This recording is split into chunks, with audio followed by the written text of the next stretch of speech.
In today's tutorial, I'm going to show you how to treat the top row of keys on your keyboard as function keys on your Chromebook device. So this should hopefully be a pretty straightforward process here, guys. And without further ado, let's go ahead and jump straight into it. So all I have to do is open up the launcher menu down in your taskbar, and then you want to go up and select Settings.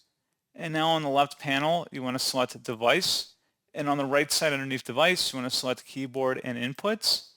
And now over here, you want to locate something that says treat top row keys as function keys. Hold the search key to switch the behavior of the top row keys.